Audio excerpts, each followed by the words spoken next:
So I'm making some progress on the runes, and at first I was just freehanding them, and I felt like, it got a little congested down here, and then that came out pretty good, but I started using my wing divider to designate where the first edge of each rune would be, so I wanted to show you guys that technique, because I'm exceptionally pleased with it. Now, on this one, it was a little farther apart than I'd like. Like, I prefer the closer together rune effect.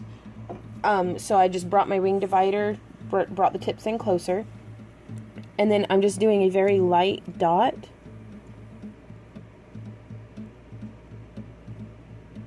Just equidistant from each other.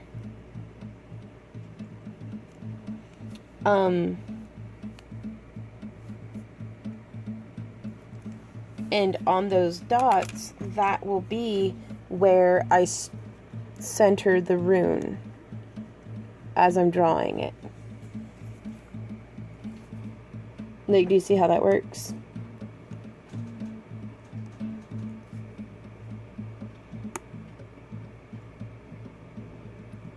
And then whenever I go through and cut into the leather, you can't even see the dot. So I feel like that is exactly what guide points are supposed to do. Guide you, but not be super obvious. Now, of course, some of them, like this one is coming over a little farther this way. And like my M's take up a bunch of space. But that's just what happens. It's okay. But it's still, it's going to give us the sense of order. And then also, if you're planning words, like if you're actually going to be having complete words etched in like this, this is a really great way to make sure that you have enough room. You don't want it to be like one of those poster board effects where, you've started the word and then by the time you get to the end, it's like, I do not have enough space.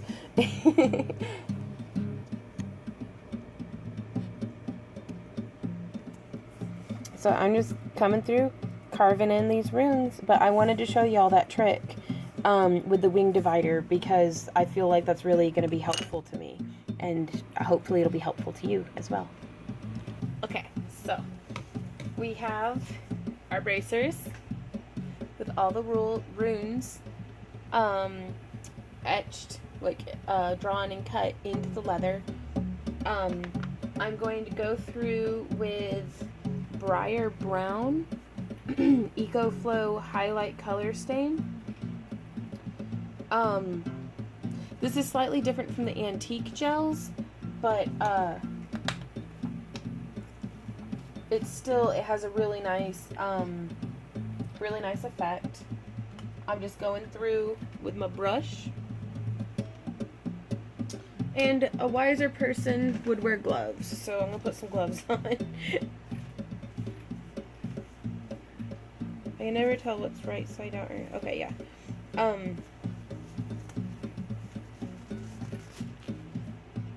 I still couldn't find the color swatch. Like, I actually cleaned the craft room a little bit, like just a little bit. But I cleaned up a little bit trying to find it. Couldn't find it, but I do remember that these were the colors that we decided to go with. And by we, I mean Randy and I. I'm not just a crazy person talking to myself all the time. Sometimes. Randy says he's a figment of my imagination, but I can hear him talking on recorded video. So I don't know if that still works out the same way. You're crazy. I'm not crazy. Please comment if you can hear Randy. I don't want to be crazy.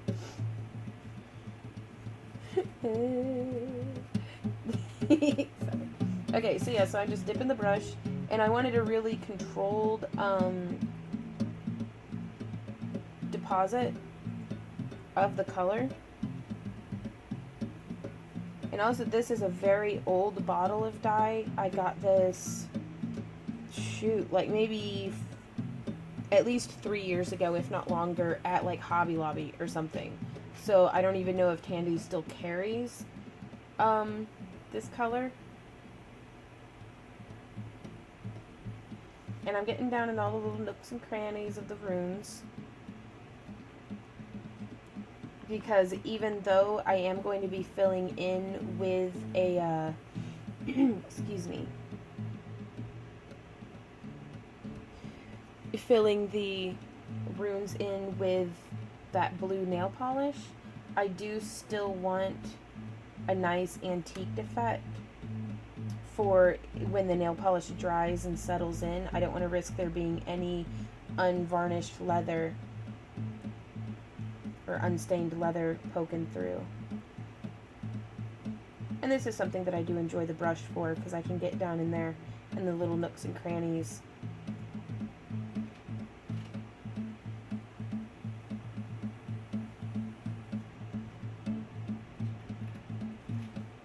I'm just wiping the excess off with the brush.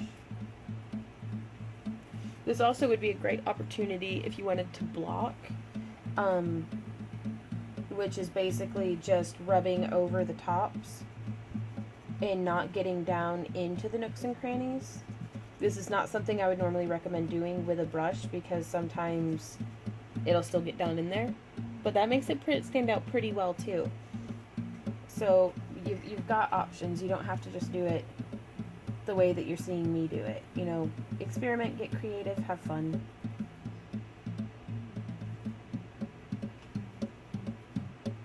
I do like to get a nice big glob though, and just work it down into the little nooks and crannies. Happy little bush. I'm so hungry. I told myself that we weren't, like, Randy wants to go out and get Mexican, which is a fantastic idea. If y'all are ever in Carthage, Missouri, please, please, please go to Mis Arcos on Garrison Street. They have the best authentic Mexican food that I've ever had, and we travel around all over the place. Like, it's just, I don't care who you are, it's tasty food. The fajitas are the bomb dickety. And they've been doing some really beautiful renovations to the restaurant itself too. So they have a nice patio now, and it's very good. Very affordable.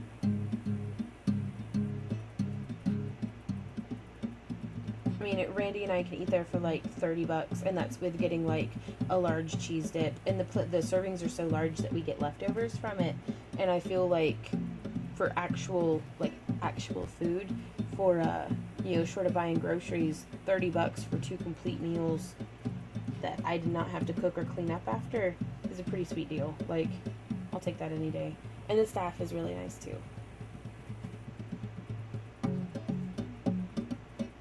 Okay, so there we have this. So cool. And I'm going to let that start drying before coming through and wiping it off. And I'm going to start doing the edge of this one. Now, in the sample swatch that I had done, and I think I might do another sample just to be absolute certain, but I had mixed the Pearl X in with the tan antique gel.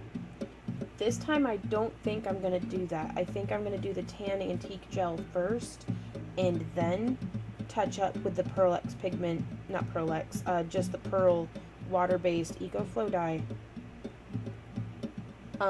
That way, I don't know, I'm going to test it out. I'm going to see which one I like better. And that's why I always encourage folks to save their scrap leather, because now I have stuff from this same side, of cow, because different cows stain differently, that I can test out before. You don't want to do it on your final piece and then be like, oh, that's not as perfect as I wanted it to be.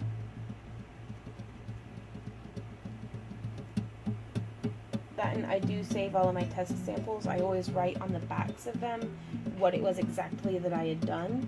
That way I can try to replicate it in the future.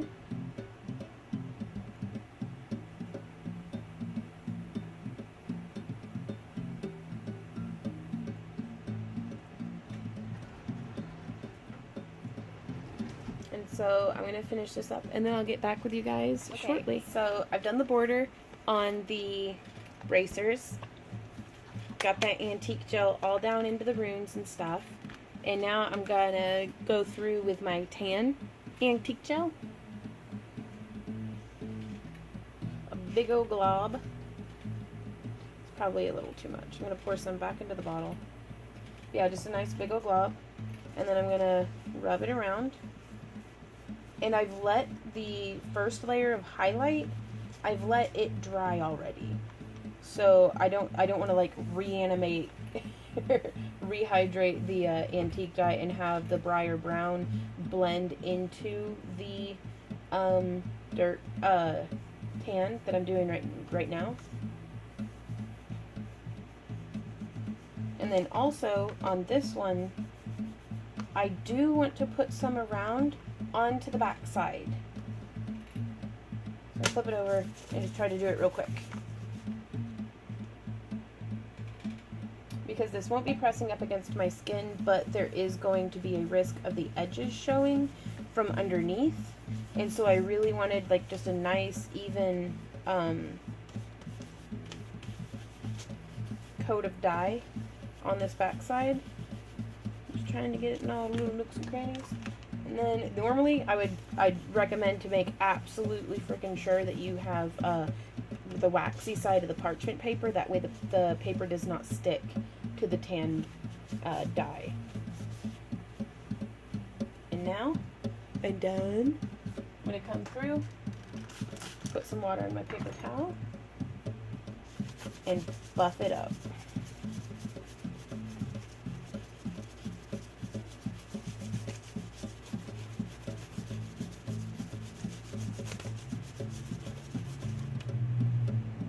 Get some clean paper towel showing, spray again, and buff it up.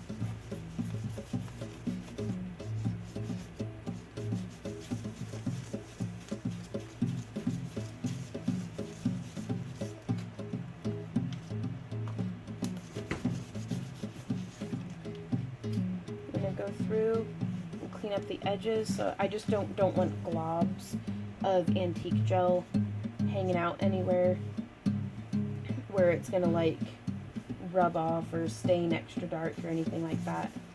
But check that out, y'all. Check it. Now I actually feel like I could go with a darker edge here, but I'm not entirely sure of how I would pull that off. But I am going to let it dry first because dampened leather is going to be a different color from completely dry leather. So let me go ahead and do the other side. I'm going to set this aside. Flip over my paper. And probably get a fresh square of paper towel.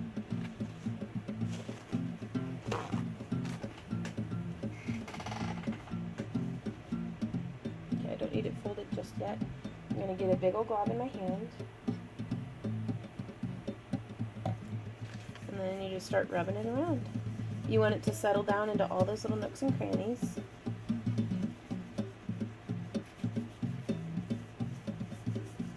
And this is why I didn't worry too much about doing the edges either, is I wanted to make sure that, make sure you don't leave any like little obvious streaks in the dye because it'll stain darker than other places. But, flip it over and do the back. But it's a lot easier to get the side, like the edges, whenever you're doing just globs and globs like this, as opposed to doing a little at a time and trying to like spread it around. Antique gel works best when used en masse.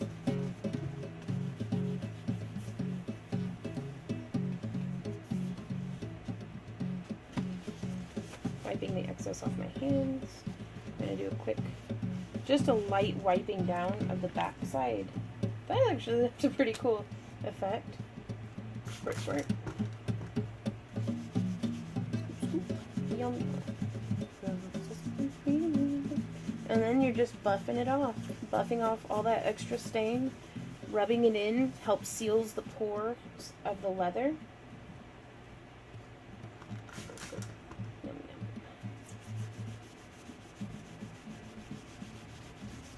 And also, the more work you do at this stage, the less you're going to have to worry about leather rubbing off or anything like that later on. You can kind of start slicking the edges down a little bit, making sure that you did actually get all the little nooks and crannies. I kind of missed a spot right there. Just rub it in and buff off the extra.